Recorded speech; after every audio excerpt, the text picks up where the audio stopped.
The Canadian Forces' small arms weapons, the C-7 rifle and C-9 light machine gun.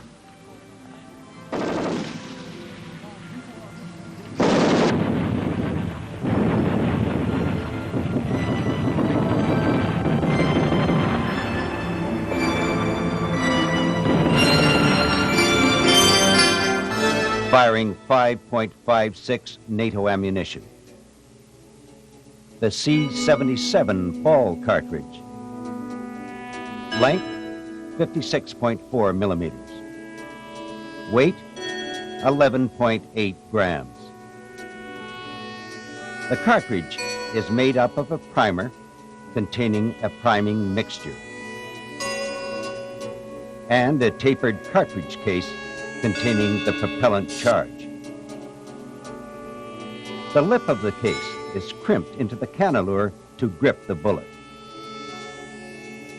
Bullet surfaces are smooth and angles rounded to improve flight stability and reduce drag at supersonic speeds. The bullet consists of a copper jacket, a steel core, and a lead core. The tracer bullet is 4.5 millimeters longer than the ball bullet to accommodate the tracer composition. The bullet is slightly bigger than the bore, providing forward obturation.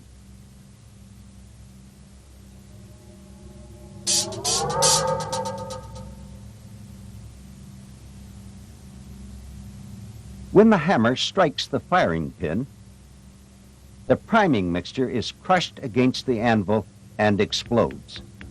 The propellant reaches its point of ignition at approximately 170 degrees centigrade and converts into rapidly expanding gas. Chamber pressure expands the case body and the case shoulder against the chamber, providing rearward obturation. Forward resistance is initially high while the bullet is being engraved by the rifling.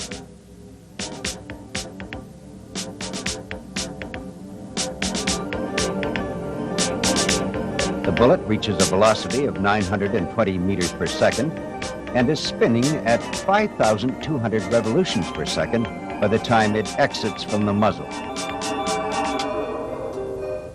This graph shows the relationship between temperature, gas pressure, and bullet velocity from the point of firing to the point of bullet exit from the muzzle.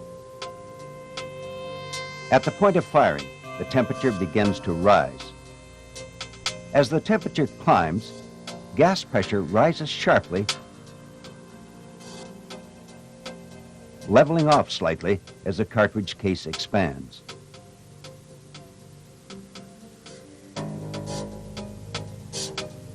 Six ten-thousandths of a second after firing, the temperature climbs to 2,600 degrees centigrade. As the bullet begins to move, the gas pressure declines from its peak of 350 megapascals.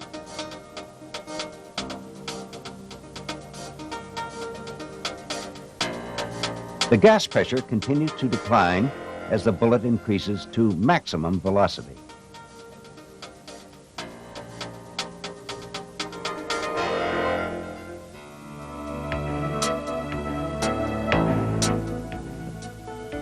The priming mixture ignites the propellant, and the combustion produces heat and gas.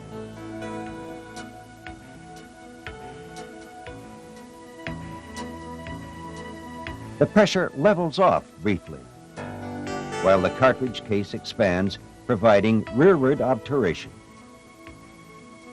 As the pressure builds to its peak, the bullet is dislodged. After the initial resistance to the rifling, the bullet rapidly increases in velocity and the gas pressure declines.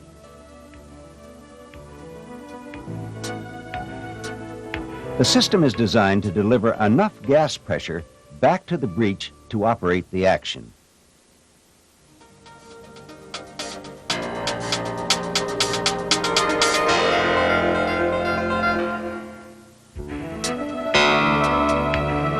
Bullet velocity and energy decrease with range, while a culminating point, the highest point in the bullet's trajectory, increases with range. At the muzzle, bullet velocity is 920 meters per second, and the energy is 1,800 joules. At 100 meters, velocity and energy show a marginal decline. The culminating point is a small fraction of a meter over the line of sight. At 300 meters, velocity declines by a third, and energy is half its initial value. The culminating point is almost a fifth of a meter over the line of sight. At 600 meters, the velocity of the bullet declines to less than half, and energy to less than a quarter. The culminating point is a little more than a meter above the line of sight.